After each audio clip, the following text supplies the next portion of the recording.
Wow. What's up, y'all? Welcome back to In the Image Clothing Company Podcast.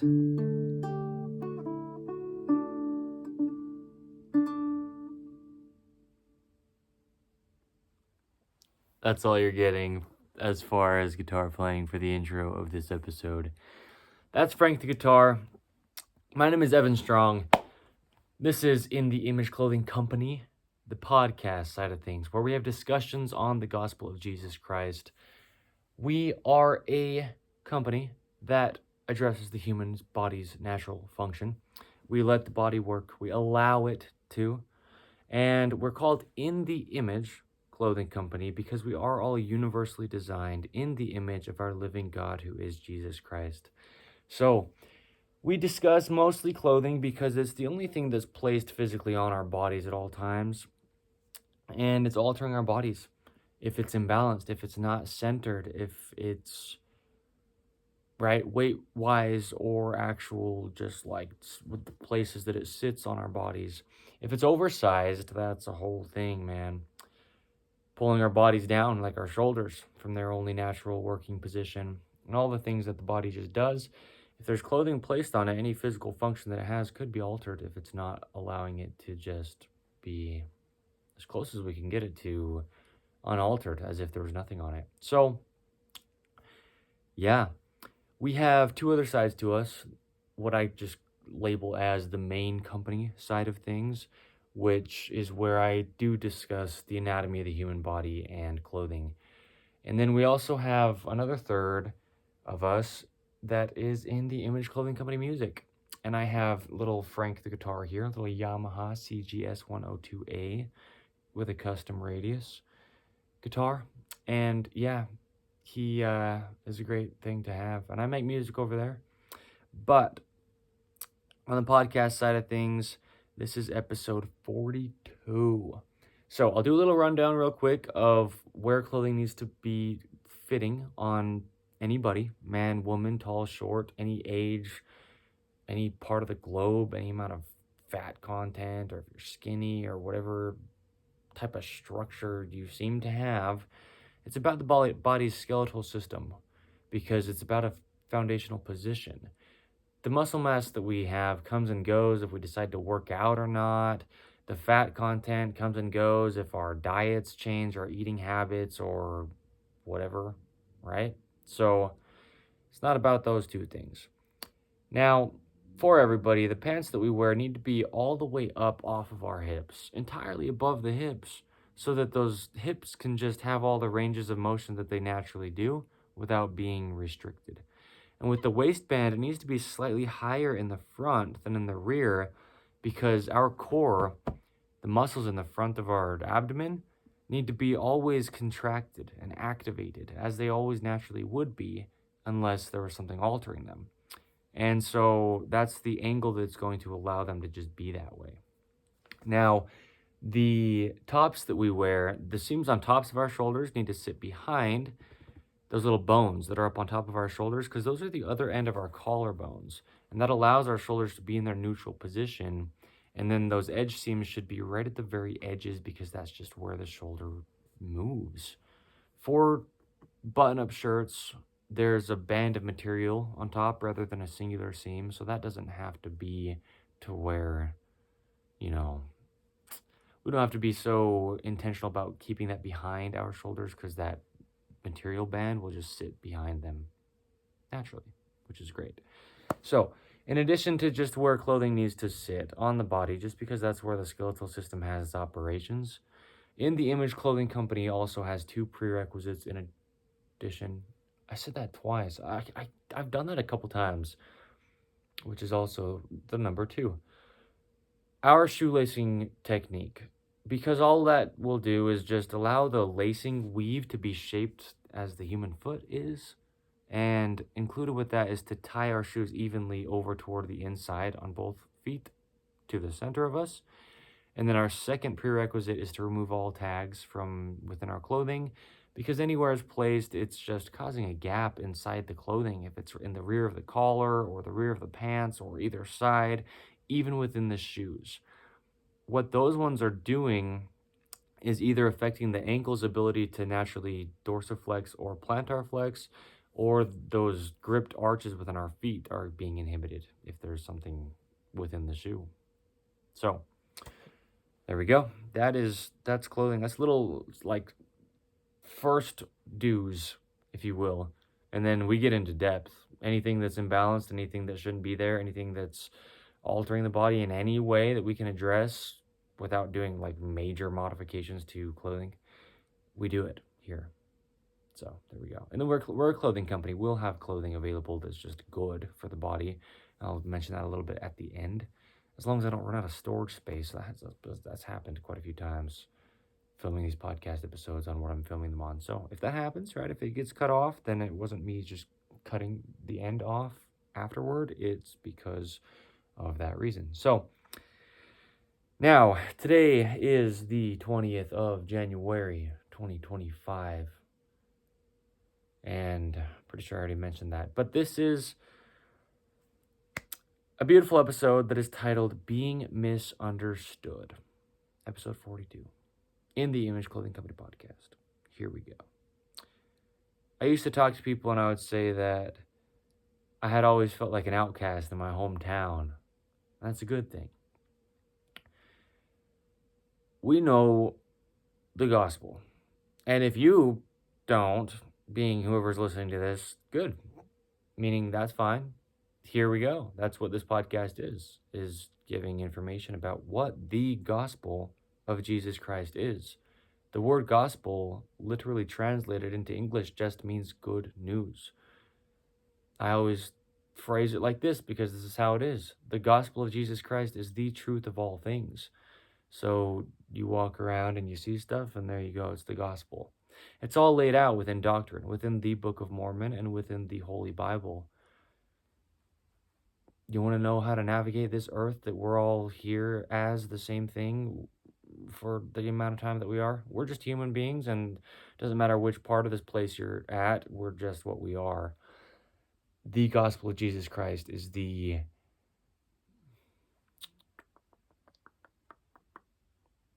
Well, it's what I said. Not because I said so. I always say don't believe me with the stuff I talk about within the company and just in life in general, because ideally we're just discussing universal truths and we mess up on that, but they are apart from us. We don't get to decide them and we don't get to change them. Now here's the thing. Our God, Jesus the Christ, he came to our earth and he got born in the form of us, in a human fleshly being 2025 years ago. That's why we have that year as the year that is this one. And when he did that, he lived a life that was 33 years long, and he did it perfectly to be our perfect example. And while he was here, he was the most misunderstood human being that there was on the earth. And he died for us.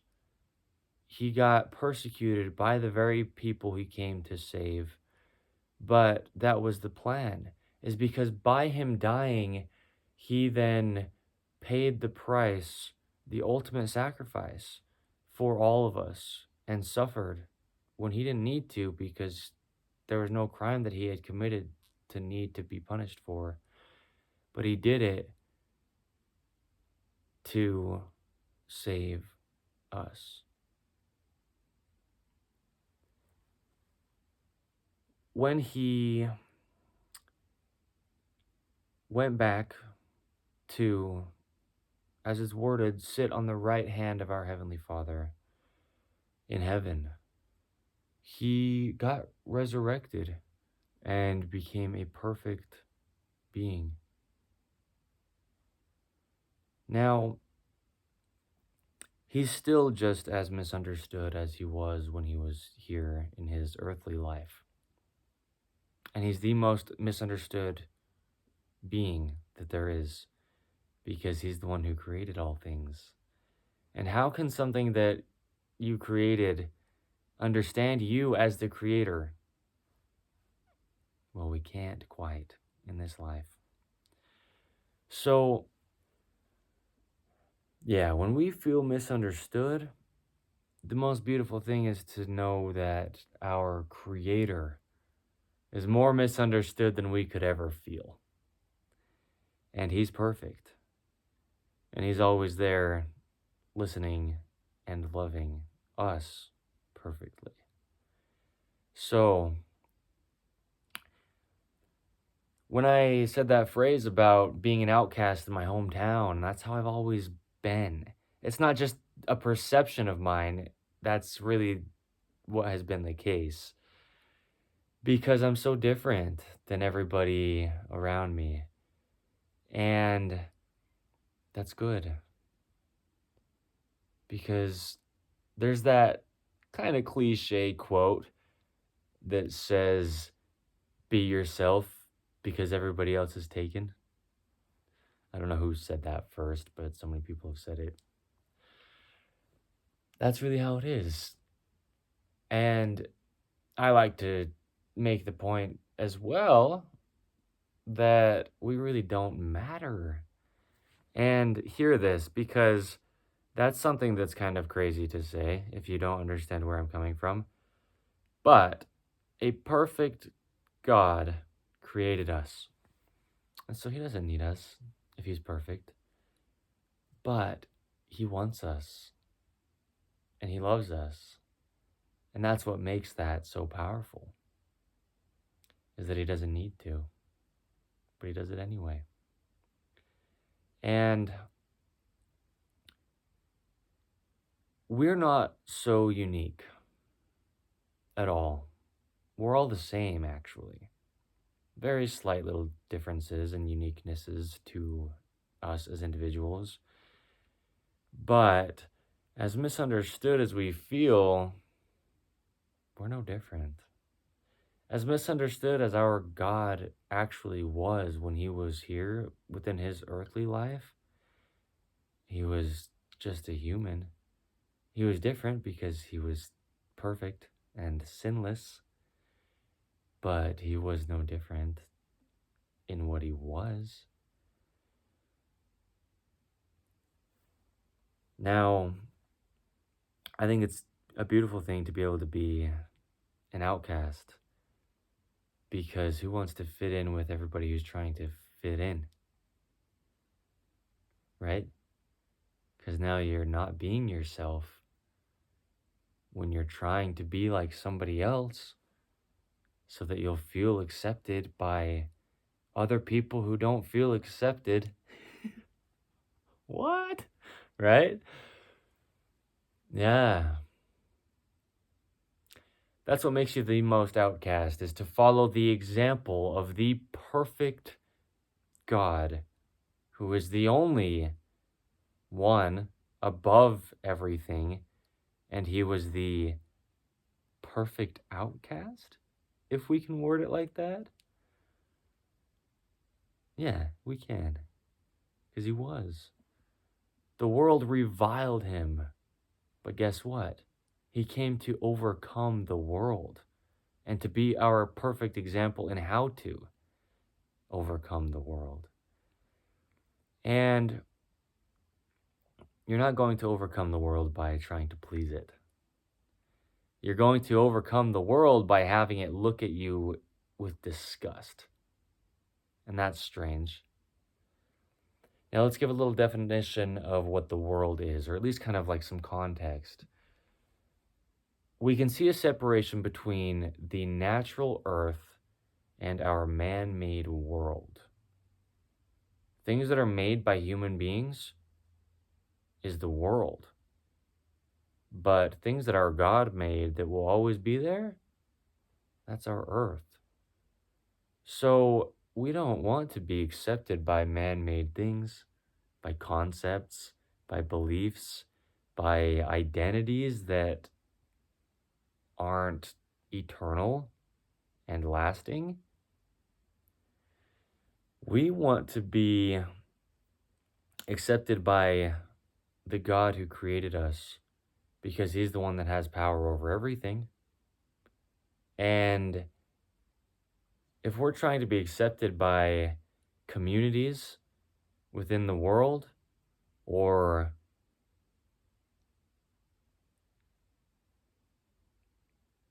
just another human being who's equal to us, even when they're not really making it seem like it at certain times. Or even when it's really hard for us to see that at certain times. We don't need to be accepted by the people around us. And that's some good news. Talk about the word gospel, but it's the truth. Because you're not going to get anybody or anything to fully accept you in all that you are. Even the people who love you the most, they're going to have things that they turn their nose up about. They're going to look at you and you do something that they are like not so fond of, and they're like, oh, yeah. No, you're my best friend, but I can't believe you just did that, right? You hear those kind of terms, words, phrases, things similar to that from family or anybody who you have a mutual love with. So, yeah, be an outcast. You know, not that we're going for the idea of being celebrities in a worldly sense, but those are people that a lot of people look up to, or at least look to, and that's not quite the ideal thing to be doing. Not that they can't do really great things, but they really are just equal to you, no matter how much more money they have, or status, or perceived authority or influence.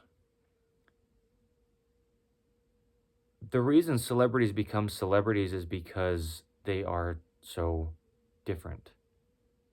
But really, all they're doing is showing that they are different, because we're all different, like I'm saying, right? Not because I'm saying, but because you can look around and see it. Somebody does something you're not so fond of, and oh, yep, that was not something you would do, or at least so you say, even though you did it last week and just got upset about yourself doing it, you know? Yeah, man. Those celebrities that people look to are outcasts, and that's why they become so popular.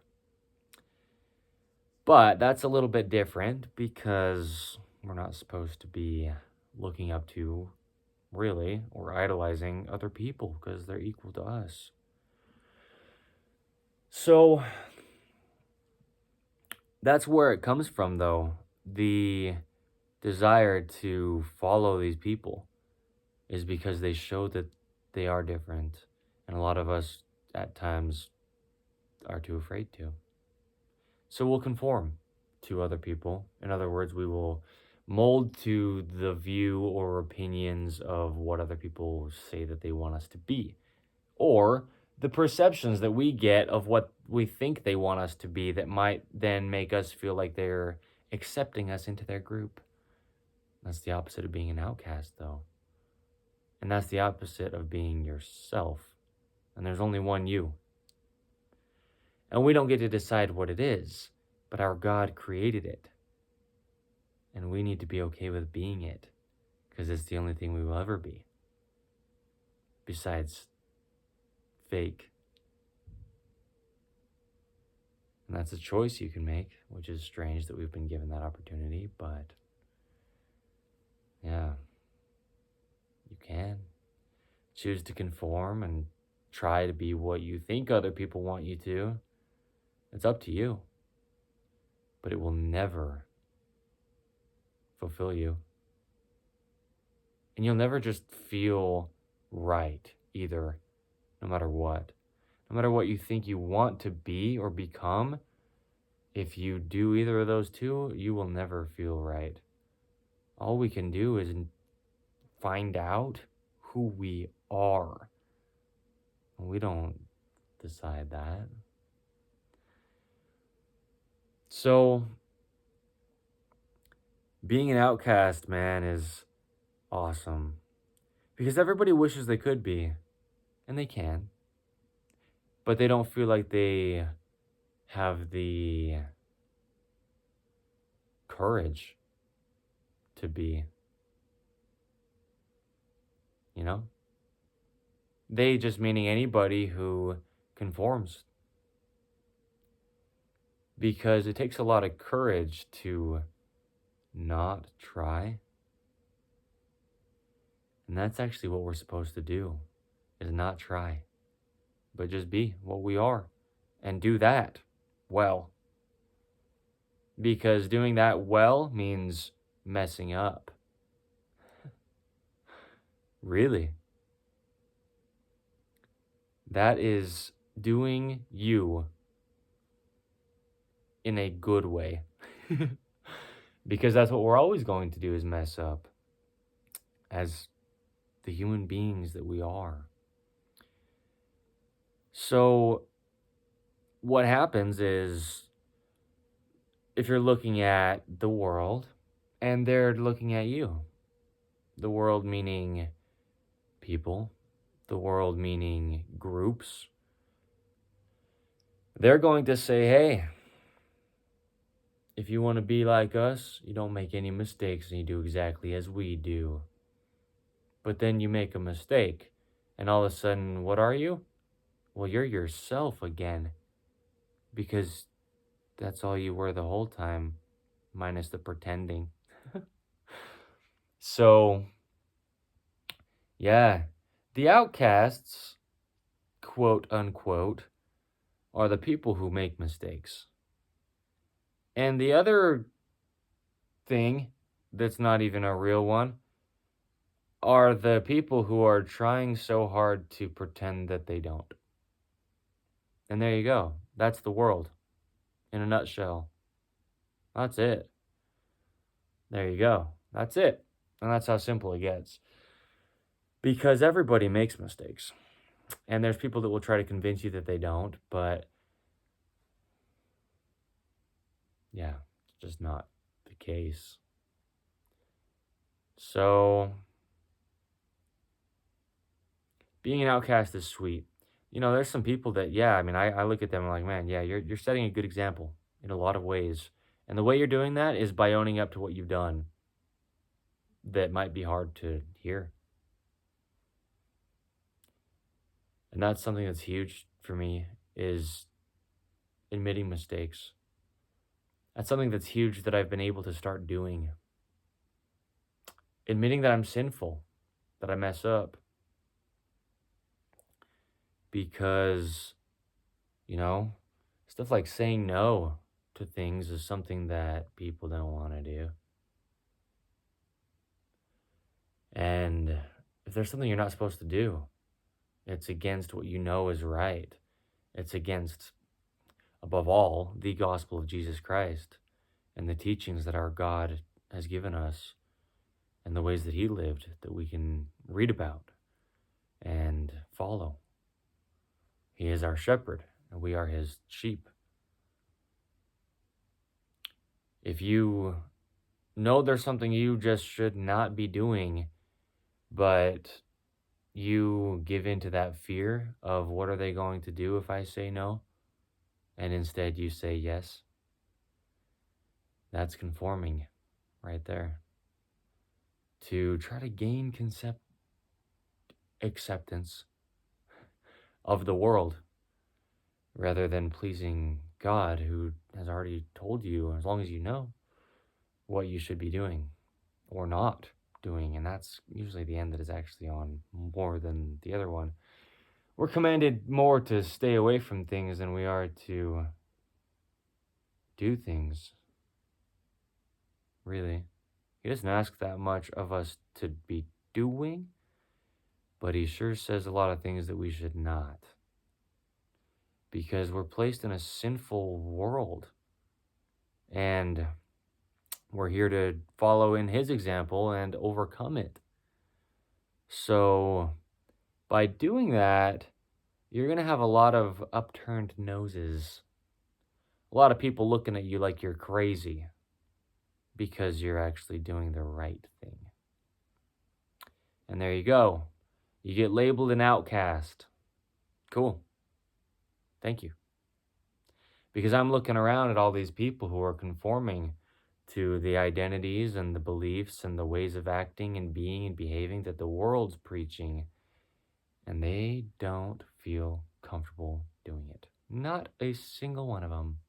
But they'll put on the faces, the smiles that are fake, and pretend that this is the life to live, man. What are you doing trying to be your own person? You're weird. Yeah, you're right. I am.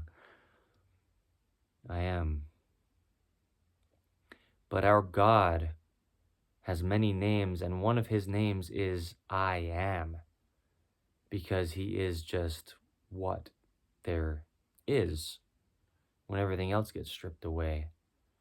And when all our makeup and fake smiles and fancy clothing to be seen a certain way all gets stripped away, what are we? Well, we can look in the mirror and just say, I am. Because we are what we are. Not what we try to make us be. Because that will always leave. And, the outcast is usually the one that actually gets the most admired. Not that that's what we're going for, but that's the case. You hear it growing up, probably, when people are being bullied or when people are bullying you. If you have heard, it's a very common thing to say that they're just doing it because they're jealous. Not that we want people to be jealous of us for the sake of us being anything that they're desiring because of us, but what we are being is ourselves. And they have one of those too.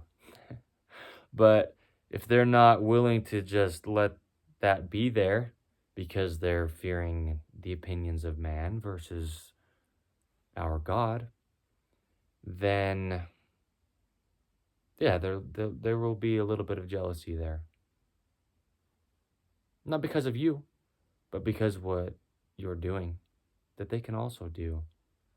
And the only way that we're actually going to be able to get freedom to be able to do that is by knowing that the only opinion that matters is our God's.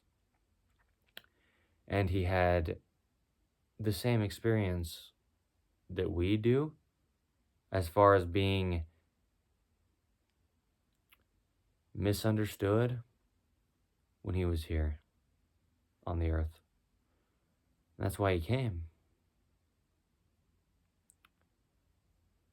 And we can read about it. We can read about the times that he got stones thrown at him, which was a common thing to do back 2020-ish years ago when people didn't like somebody else. And he got mocked, and his words got taken and twisted just slightly and said abroad in a way that wasn't actually exactly what he said, but it was close. So that way people would have a negative view on him that they heard from somebody else rather than directly from him. And that's what happens so often. We get misunderstood, and a lot of the times the reason is because somebody else has said our words to another person, but not quite how we actually said them. So now what they've misunderstood is something that wasn't even said in the beginning, but a twisted version of what was said. And that's how the gospel of Jesus Christ is. If you don't know God, but you've heard about who he is by somebody else who has a perception and a perspective and an opinion and a belief, well, they're wrong. Because when we say there's only one truth, it's the word of our living God, Jesus Christ. It's not something that someone was trying to explain a little bit about what they thought the gospel meant. And that's why I always say, don't believe me, Evan Strong. But I'm trying to relay truth, and I'm trying to preach the gospel. And as I'm doing that, I'm so misunderstood. Cool. Nothing new. My whole life I've been misunderstood. You know? I've been that black sheep, if you will. That's a term. You know, you've got a herd of white sheep, and there's that one that's got black fur. Stands out. He's different. But he stands out. And he's unique. Yeah. It's good to be unique because we all are.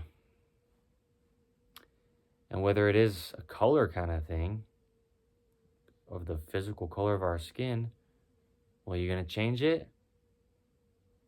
I mean, some people have tried, but going back to what I said earlier, not because I said it, we can't change who we are. And so whether